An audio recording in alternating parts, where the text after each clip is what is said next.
এবারে নজর রাখছি খেলার খবরের দিকে। এশিয়ান কাপ ফুটবল থেকে ছিটকে গেল ভারত।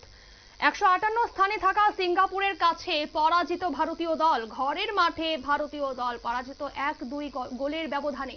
এই নিয়ে জানবো বিস্তারিত। আমাদের সঙ্গে যুক্ত হয়ে গেছে প্রতিনিধি বিপ্লব চন্দ্র। বিপ্লব, কি বলবে এ ব্যাপারে? দেখো, ভারতীয় দলের এফসি এশিয়ান কাপ ফুটবলের যোগ্যতা অর্জন পর্ব নিয়ে একটা বড় আশা ছিল ভারতীয় দল সেই যোগ্যতা অর্জন করবে, কিন্তু সেই ক্ষেত্রে দেখা গেল যে গতকাল রাত্রের সেই ম্যাচে ঘরের মাটিতে গোয়াতে ভারতীয় দল পরাস্ত হয়েছে সিঙ্গাপুরের কাছে। এবং যে সিঙ্গাপুর 158তম স্থানে রয়েছে সেই সিঙ্গাপুরের বিরুদ্ধে কিন্তু ভারতীয় ফুটবলাররা নড়বড়ে ফুটবল প্রদর্শন করেছে। বিশেষ করে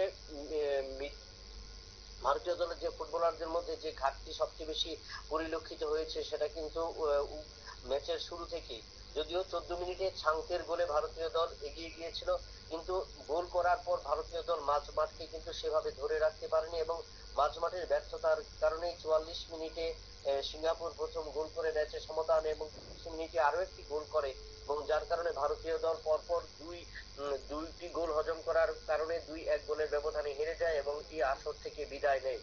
এবং ভারতীয় দলের শেষ যে দুটো ম্যাচ রয়েছে সেই দুটো ম্যাচ কিন্তু এখন নিয়ম রক্ষার ম্যাচ হয়ে দাঁড়িয়েছে, কারণ ইতিমধ্যেই সিঙ্গাপুর এবং হংকং এই দুটো দল কিন্তু 8 পয়েন্ট নিয়ে প্রতিযোগিতার শীর্ষস্থানে রয়েছে। ভারতীয় দল শেষ দুটো ম্যাচ জয়লাভ করতে পারলে 8 ম্যাচেও যদি 8 পয়েন্ট সংগ্রহ করে সেই ক্ষেত্রে ভারতীয় দলের আর কোনো সুযোগ থাকবে না যোগ্যতা অর্জন করার, এবং সেই ক্ষেত্রে হংকং এবং সিঙ্গাপুর ইতিমধ্যে যোগ্যতা অর্জন করে নেবে এবং ভারতীয় দলকে কিন্তু আবারও নিরাশায় থাকতে হবে যে 2026 সালে যে স্বপ্ন ছিল যে এএফসি এশিয়ান কাপের যোগ্যতা অর্জন করবে, সেখানে কিন্তু উঠতে পারলো না ভারতীয় দল। তবে ভারতীয় দল সিঙ্গাপুরে যে খেলেছিল তার থেকে ভালো ফুটবল প্রদর্শন করেছে, কিন্তু অ্যাটাকিং এবং মাঝমাঠ এই দুটো ক্ষেত্রে কিন্তু ভারতীয় দল সুপার ফ্লপ হওয়ার কারণেই গতকালকে সিঙ্গাপুরের বিরুদ্ধে হেরে যায় এবং ভারত এএফসি এশিয়ান কাপ ফুটবলের যোগ্যতা অর্জন পর্ব থেকে বিদায় নেয়। ধন্যবাদ বিপ্লব। আপনারা শুনলেন।